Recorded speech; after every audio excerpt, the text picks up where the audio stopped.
Assalamualaikum warahmatullahi wabarakatuh. Innal hamdalillah nahmaduhu wa nasta'inuhu wa nastaghfiruh wa na'udzu billahi min shururi anfusina wa min sayyiati a'malina. Man yahdihillahu fala mudilla lahu wa man yudlil fala hadiya lahu. Allahumma shalli wa sallim ala Muhammadin wa ala alihi wa sahbihi wa man tabi'ahu ila yaumil qiyamah. Ibu bapak yang dirahmati Allah Subhanahu wa taala, jamaah Isya, tarawih dan witir yang mulia. Alhamdulillah kita diberikan oleh Allah masih sampai sekarang kehidupan, kesehatan dan hidayahnya yang luar biasa yang membuat kita masih menikmati Ramadan ini, dan rasa nikmat itu terasa karena tiba-tiba saja sudah hari ketiga. Rasanya baru kemarin kita diskusi hilal sudah ada apa belum ya. Tiba-tiba sudah hari ketiga. Jadi cepat sekali. Itu maknanya kita menikmati. Segala yang dinikmati biasanya berlangsung cepat sekali. Apa contohnya? Liburan. Liburan biasanya cepat sekali. Kenapa? Karena dinikmati. Tapi siksaan biasanya lama sekali. Kenapa? Karena kita terzolimi. Kita tidak nikmati. Dan itu sebabnya salah satu siksaan Allah Subhanahu wa taala bukan dalam bentuk surga, bukan dalam bentuk neraka, tapi dalam bentuk khalidina abada. Kekal di dalamnya selama-lamanya. Jadi kalau disuruh kekal, enggak usah yang dibakar tubuh kita.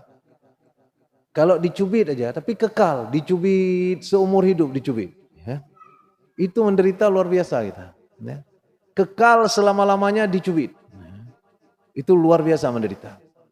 Jadi hukuman berat dari Allah itu bukan sekedar dibakar dengan apinya, tapi khalidina fiha, kekal selama-lamanya.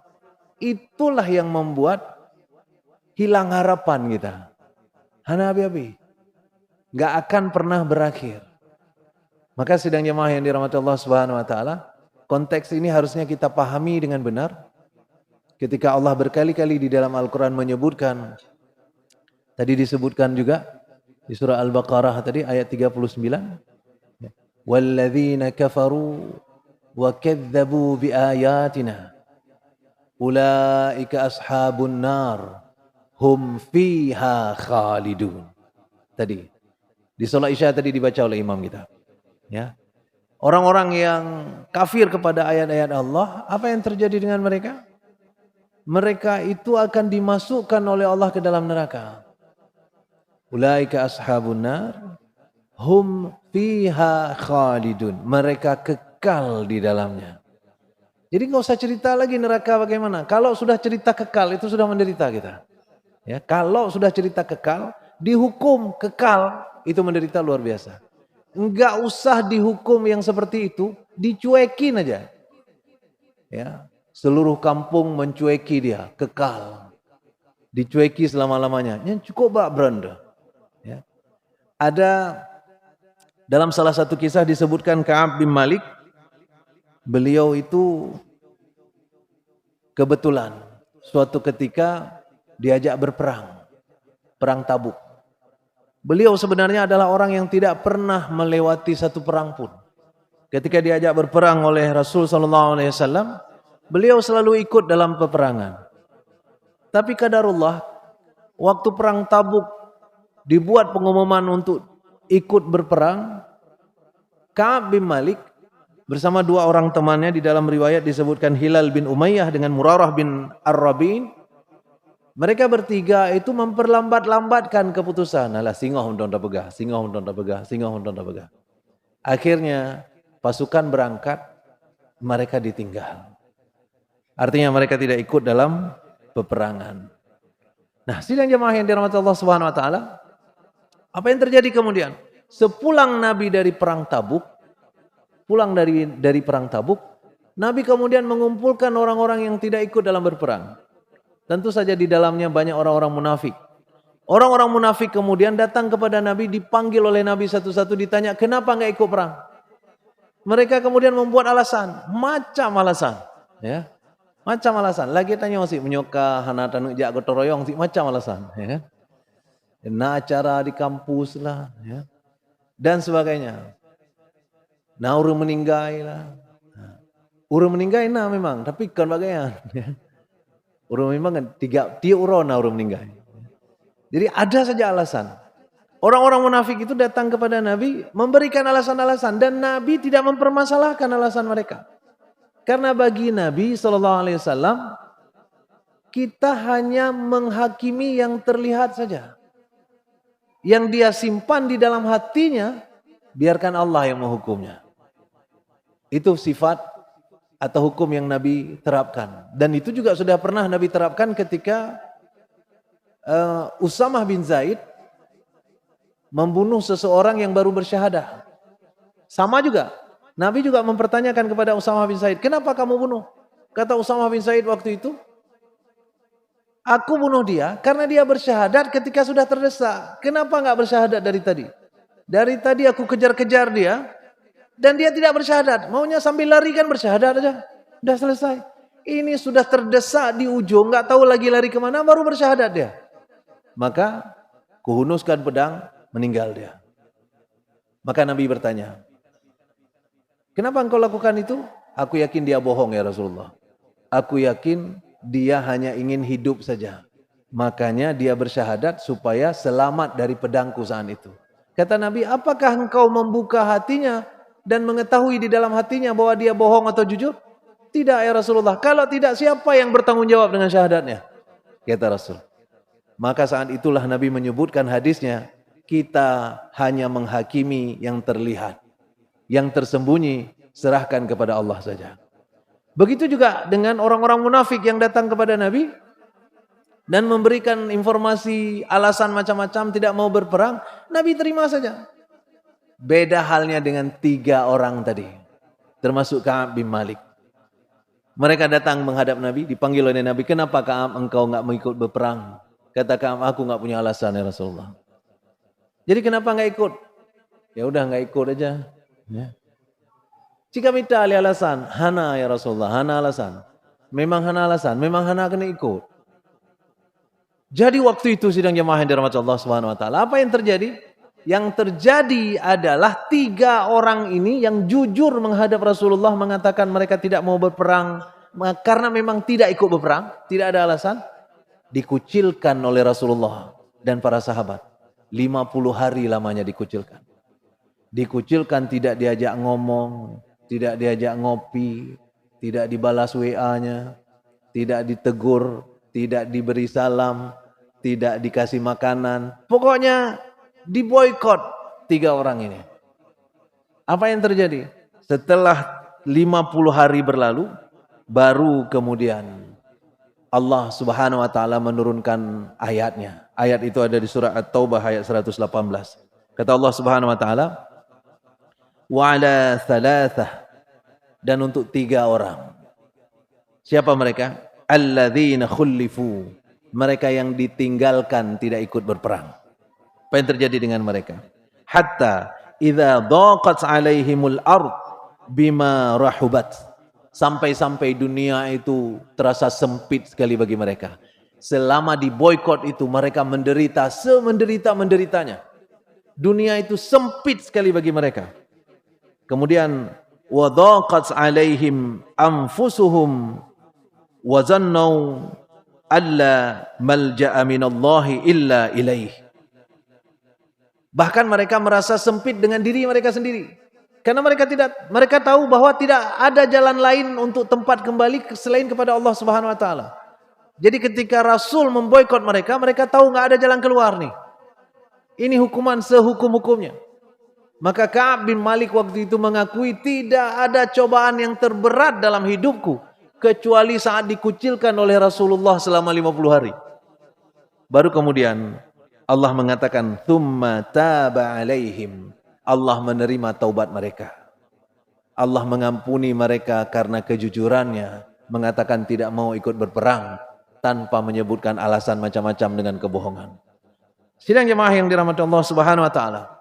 Begitulah Allah ketika menyebutkan bahwa hukuman Allah nanti hum fiha khalidun, itu jangankan dihukum dengan api, dibakar dengan api, dicueki saja, itu menderitanya luar biasa kita.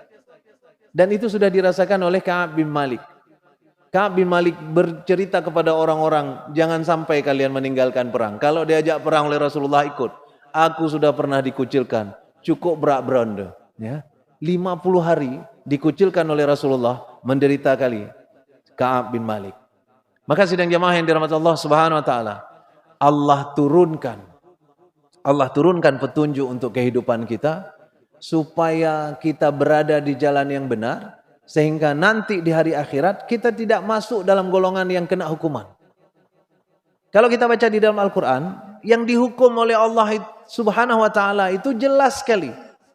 Disebut berulang-ulang di dalam Al-Quran. Siapa yang dihukum oleh Allah Subhanahu wa taala? Alladzina kafaru wa kadzdzabu biayatina. Selalu seperti itu. Ya, alladzina kafaru wa kadzdzabu biayatina. Dia kafir, menutup hatinya dari kebenaran dan mendustakan ayat-ayat Allah Subhanahu wa taala. Selalu seperti itu. Bagaimana dengan orang-orang yang beda pendapat, satu bergerak ke kiri, satu bergerak ke kanan, dua-duanya mengira bahwa mereka berada di jalan yang benar? Insya Allah kalau kita jujur dengan niat kita, jujur dengan motivasi kita, walaupun kemungkinan ada salah-salah di dalamnya, Allah akan ampuni kita-kita. Itu sebabnya dalam setiap peribadatan kita iringi dengan astaghfirullah di ujungnya kemudian. Kenapa? Karena kita tahu ibadah kita tak sempurna, ibadah kita pasti ada salahnya. Dan maka itu sidang jamaah yang dirahmati Allah Subhanahu wa taala, Allah tidak menyebutkan orang-orang yang seperti ini akan dikumpulkan di neraka. Tapi yang Allah sebutkan adalah orang yang dengan sengaja, kafaru wa kadzdzabu biayatina. Ketika disebut kafaru berarti dia sendiri yang menutup hatinya, bukan Allah. Tidak pernah di dalam Al-Quran Allah menyebutkan yukaffir anhum qulubuhum misalnya. Allah menutup hati mereka, tidak pernah. Mereka sendiri yang menutupnya. Maka disebut alladzina kafaru, dia yang aktif, dia menutup hatinya sendiri dari kebenaran. Orang-orang yang seperti itulah yang sebenarnya yang mendapatkan hukuman Allah Subhanahu wa taala, dan hukumannya bisa macam-macam. Lalu kan ada orang-orang yang mengatakan umat Islam kan masuk neraka juga. Ada umat Islam nanti yang masuk neraka. Betul, tapi jatahnya umat Islam itu masuk surga. Jatahnya. Siapa yang bilang itu? Nabi. Kullu ummati yadkhulunal jannah. Nabi garansi. Setiap orang yang menjadi umatku dia masuk surga. Kata-kata kullu menunjukkan everybody. Setiap orang. Kullu itu menyeluruh sekali. Semua orang akan kena. Kullu ummati yadkhulunal jannah. Semua umatku akan masuk surga. Tapi kemudian Rasul sebutkan di ujung illa man aba. Kecuali yang tidak bersedia. Siapa yang tidak bersedia? Itulah dia yang menutup hatinya tadi. Dikasih tahu tidak mau, punya dia juga tidak ada. Ya, habagok hanai dengo, habaji bihana. Ya, itu orang-orang yang disebut dengan kafaru. Dia menutup hatinya dari dakwah yang orang sampaikan. Wa kadzdzabu biayatina. Ayat-ayat Tuhan itu enggak didengar sama dia. Dia dustakan semuanya. Dan itu dengan sengaja dia lakukan. Itu sebabnya sidang jamaah yang dirahmati Allah Subhanahu wa taala. Kalau kita tilik sebenarnya masuk surga itu gampang. Ini rahasia nih yang bilang-bilang sama orang ya. Masuk surga itu sebenarnya gampang. Kuncinya apa? Kemauan.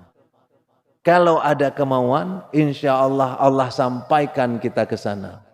Kuncinya kemauan. Dan itu terjadi dalam beberapa kejadian. Ada seorang badui yang berperang bersama Rasulullah. Waktu dikasih ghanimah oleh Rasulullah, dikasih harta rampasan perang, badui ini nolak. Ya Rasulullah, bukan untuk ini aku berperang. Aku bukan berperang untuk harta. Jadi untuk apa engkau berperang? Aku ingin syahid ya Rasulullah. Aku ingin syahid di medan perang dengan anak panah tertusuk di sini. Ya. Jadi sengaja kali mau syahid aja kan? Ini anak panah harus di sini, nggak boleh di sini. Ya. Harus di sini, anak panah tertusuk di sini. Tapi Rasul kemudian beda sama kita. Kalau kita jadi Rasul mungkin kata pakai murangnya, ya kan?